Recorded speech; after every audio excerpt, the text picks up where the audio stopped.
Bonjour monsieur. D'abord, avant de parler du thème de fistule obstétricale, nous allons définir d'abord la fistule en général. Donc en général, la fistule est définie comme toute communication acquise ou congénitale entre deux organes creux ou un organe creux vers l'extérieur.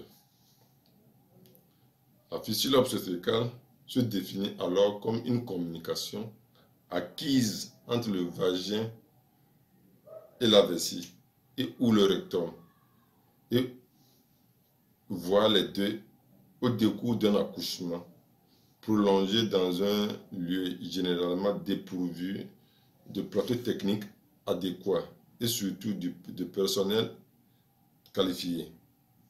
Ici, il y a la notion de travail d'accouchement.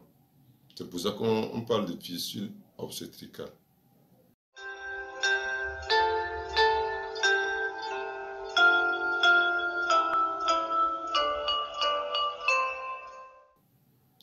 La prévalence concerne 2 millions de femmes qui sont touchées dans le monde. L'incidence est de 33 000 nouveaux cas par an. C'est des chiffres sous-évalués parce que ça survient à tout âge et surtout chez les primipare âgés, les primipare jeunes. Le problème est souvent négligé ou caché. L'ampleur réelle n'est pas connue. On estime 1 à 2 cas pour 1000 accouchements, pour 1000 naissances vivantes dans la sous-région. Donc, si on applique ces chiffres au Togo, on dirait qu'on aura au Togo 150 à 300 nouveaux cas par an.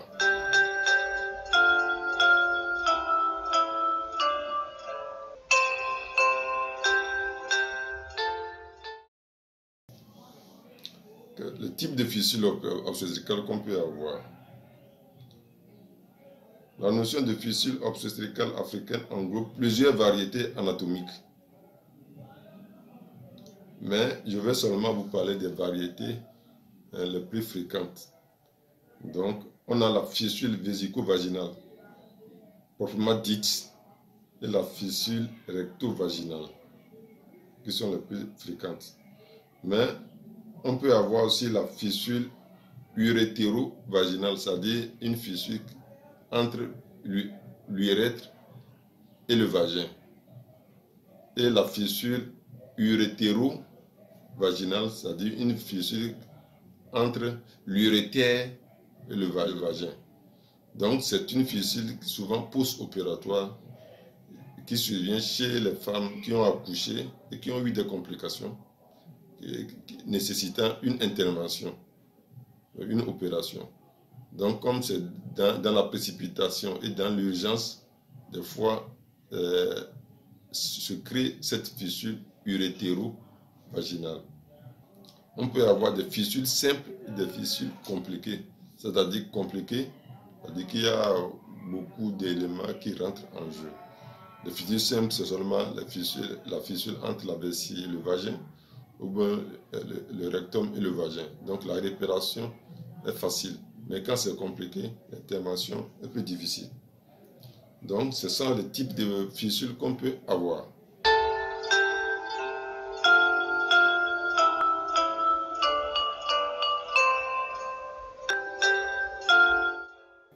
Souvent, c'est par une dysurie ou bien une hématurie, c'est-à-dire une difficulté, ou bien la femme urine difficilement. Hématurie, c'est-à-dire qu'il y a du sang dans les urines. Il peut y avoir la perte des urines ou la perte des matières fécales. Donc, classiquement, on peut avoir des signes infectieux associés quand la fistule est diagnostiquée après la constitution de la fistule, quand le diagnostic est fait en même temps. Donc on peut avoir aussi des signes infectieux. Mais classiquement, c'est une femme jeune qui sent les urines qui vient en consultation, c'est une femme jeune qui sent les urines avec une odeur caractéristique qu'on appelle odeur ammoniacale. Elle est très évocatrice de la fistule. Souvent, c'est des patientes qui sont socialement isolées, indésirables. Et en interrogeant, on a des notions d'accouchement difficiles. Donc, comme signe majeur, c'est l'écoulement incontrôlé des urines. C'est ce qu'on appelle incontinence urinaire, qui peut être, cette incontinence urinaire peut être totale, c'est-à-dire que ça coule tout le temps, ou bien ça peut être partiel. Donc, la miction est quand même conservée. Donc, l'urine sort, mais il y a quand même la vessie qui est un peu remplie. Donc, la miction est conservée. Ça peut être une incontinence intermittente, ça vient de temps en temps. Donc, si l'incontinence se fait en position debout, ça veut dire que la fistule est basse. Donc, si l'incontinence se fait en position couchée, ça veut dire que c'est une fistule haute. Donc, c'est quand elle se couche que les urines sortent. Donc, on peut avoir comme autre signe associé à ces signes qu'on vient de décrire, une aménorrhée, c'est l'absence de règles, ou bien une dysménorrhée, c'est-à-dire des règles douloureuses, et une hématurie cyclique, c'est-à-dire que ça se fait à chaque mois. Bon, on dit cyclique, c'est-à-dire que c'est quand elle doit passer les règles que les urines sont colorées avec le sang. Donc ça montre qu'il y a une fissure, il y a une communication entre la vessie et l'utérus. C'est un médecin qui a décrit ces trois signes qu'on appelle la triade de Youssef.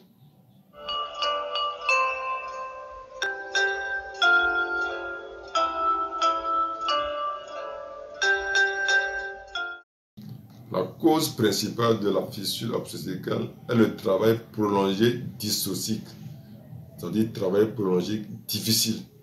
C'est ça qui entraîne.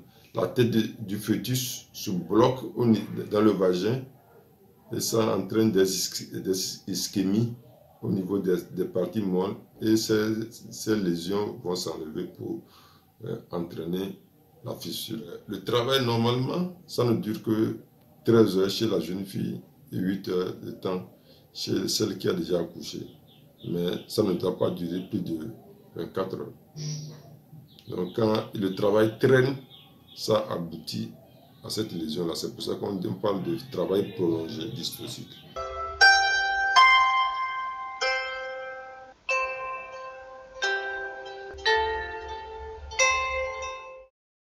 Fissure non traitée, ça peut se guérir spontanément, mais c'est très rare.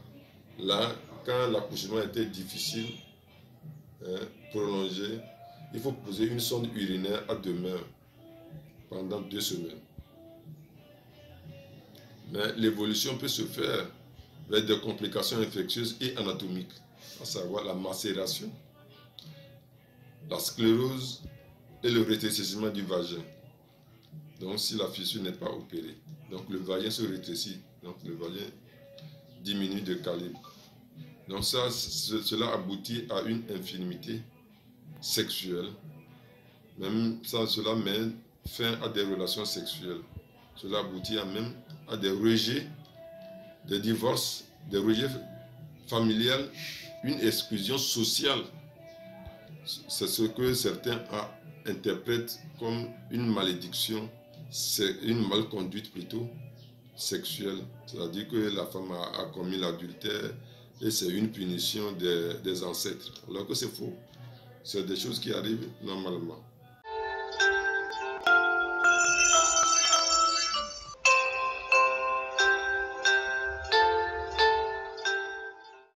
Oui, le traitement est possible. Donc, il y a ça se traite en équipe. Il y a les psychologues, les chirurgiens, les urologues et les gynécologues.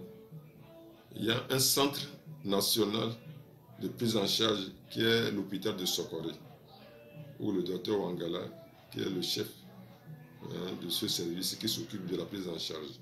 Il existe aussi des centres secondaires, à savoir le CHU Sylvanus Olympio, dans le service d'urologie, le service de gynécologie. Il y a aussi l'hôpital d'Afagnan. Il y a encore d'autres centres que nous allons vous citer. Donc, il y a dans les 5 régions du Togo, il y a des points focaux pour la prise en charge de ces fistules-là. Donc, ça se traite au Togo. Il y a même une campagne de la prise en charge des fistules depuis 2012, initiée par UNFPA en collaboration avec des SME Division de la santé maternelle et de l'enfant. Donc, je pense que c'est la 9e campagne qu'ils sont en train de faire. À l'heure où on est en train de parler, il y a une campagne qui se passe à l'hôpital de Sokoré pour la prise en charge des fistules, pour la réparation des fistules.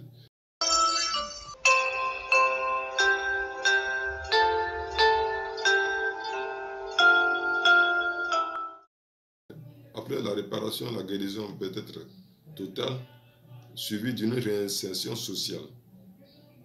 Mais des fois, il y a une persistance des fissures résiduelles. Donc, on peut réintervenir pour la prise en charge, comme j'avais dit déjà qu'il y a des cas compliqués. Ces cas compliqués peuvent nécessiter 2 ou 3 interventions. Des fois, le traitement n'est palliatif. Et on fait une dérivation des urétères quand c'est très compliqué à opérer.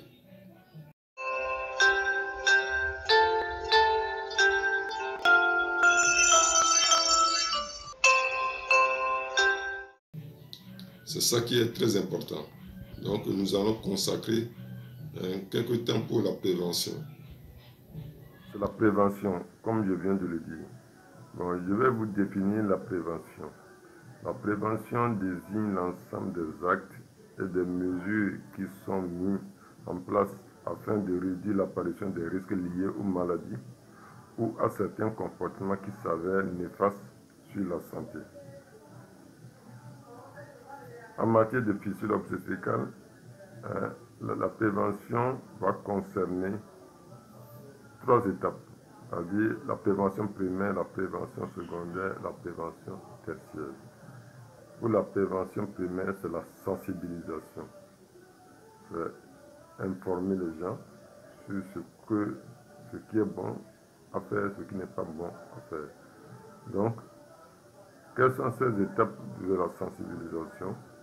Cette sensibilisation doit concerner la planification familiale adéquate, la planification aussi des grossesses désirées, l'espacement des naissances et l'accès aux méthodes contraceptives.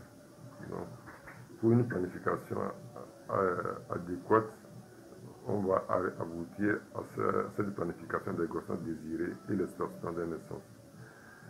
Ensuite, la lutte contre le mariage et les grossesses précoces. Tout ça, ça fait partie de la planification. Parce que le bassin des adolescentes est immature et ça entraîne souvent des accouchements dysociques. C'est une dyssocie mécanique aboutissant à la formation de la fissure obstétricale. Il faut également l'éducation ou la scolarisation de la jeune fille. Une adolescente moins instruite, analphabète, ne peut pas demander des soins de qualité. Donc, si elle est instruite, scolarisée, elle peut demander à obtenir des soins de qualité. L'exercice d'activités génératrices de revenus. Donc, pour la femme qui fait une activité, ça lui permet d'augmenter son pouvoir d'achat et la capacité de prendre des décisions pour solliciter des soins obstétricaux de qualité. La promotion du statut des femmes.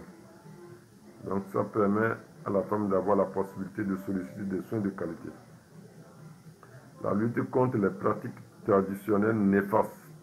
Exemple, l'excision. qui peuvent causer des fissures. La lutte contre les violences sexuelles qui peuvent aussi causer des fissures. Ainsi, la prévention concerne maintenant la femme qui est enceinte. Si la grossesse est déjà arrivée, quelles sont les précautions à prendre? La famille et la communauté ont la responsabilité de à cette femme à recourir aux consultations prénatales. Être assisté par un personnel compétent lors de son accouchement. Pendant la grossesse, le personnel compétent doit pouvoir dépister les risques qui peuvent survenir chez une jeune fille enceinte qui a moins de 18 ans, qui a une première grossesse, qui a une taille inférieure à 1,50 m, donc souvent le bassin est rétréci, étroit.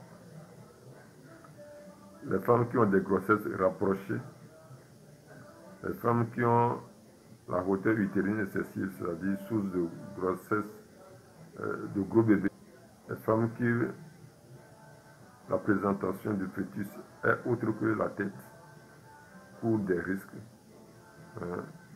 d'accouchement, d'avoir des travails d'accouchement trop longs. Donc, la femme, le personnel de santé qualifié doit pouvoir dépister tous ces risques-là. Ce personnel doit être capable de faire une référence rapide en cas de complications. Le transfert des femmes à risque d'accouchement prolongé, dysocique, doit être transféré. La surveillance du travail d'accouchement par l'utilisation du parthogramme. Le parthogramme, c'est un outil qui permet de surveiller le travail d'accouchement, de prendre des décisions à temps, afin d'éviter les complications, les risques. Le vidage de la vessie toutes les 2 ou 4 heures chez les femmes qui veulent accoucher. Donc le sondage de la vessie doit se faire avant tout accouchement on parle d'accouchement instrumental ou pas césarienne. Maintenant, c'est la femme enceinte, ça comment éviter la survenue de la fissure obstétricale. Maintenant, celle qui a survécu à un accouchement dysocique, là, il faut placer une sonde abdominale numéro 16 ou 18 pendant 14 jours. Faire un nettoyage du périnée et du vagin 2 fois par jour avec de l'eau salée ou des antiseptiques. Encourager la femme à boire beaucoup d'eau. Examiner le plus tôt possible au spéculum et exciser les tissus nécrotiques. Traiter toute infection surajoutée.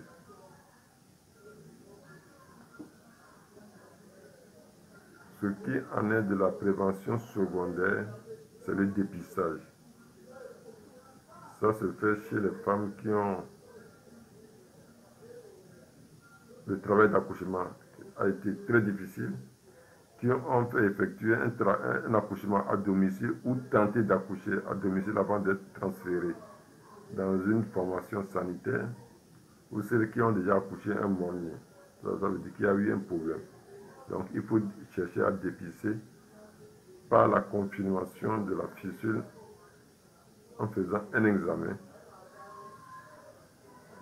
L'inspection qui permet de mettre en évidence une vulve qui est souillée d'urine où il y a une solution de continuité dans la face antérieure de la paroi vaginale ou au toucher vaginal, on met en évidence le trou de la fissure, ou faire une épreuve au blé de méthylène qui permet de mettre en évidence le trou de la fissure. Et aussi, on peut mettre en évidence la fissure recto-vaginale en faisant l'examen au spéculum. Maintenant, vient la troisième étape qui est la prévention tertiaire, qui est la prise en charge. C'est la prise en charge des fissures fraîches sans chirurgie. S'il y a une notion de fissure fraîche sans chirurgie, cela concerne les femmes qui ont eu un travail prolongé avec un accouchement dissocié. Dans ce cas, il faut garder la sonde vésicale. pendant 4 semaines, c'est-à-dire 1 mois. Peut-être que ça permet la cicatrisation de la fissure.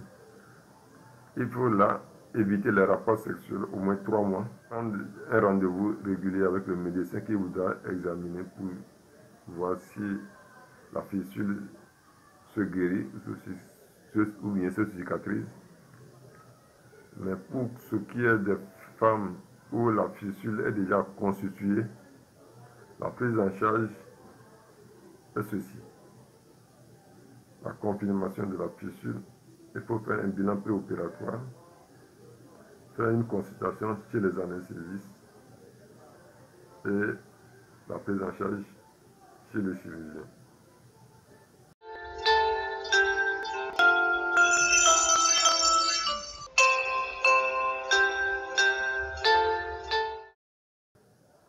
Et en conclusion, nous dirons que la fissure obstétricale est un indicateur du système de santé d'un pays. Elle est plus fréquente en Afrique subsaharienne. Elle est fréquente là où la mortalité maternelle est très élevée. On peut la prévenir par la sensibilisation que je viens de décrire les différentes étapes. Ce qui amène à développer un système de santé en soins obstétricaux néonataux d'urgence essentielle, qu'on appelle SONU-E. Donc, cela permet d'éviter la survenue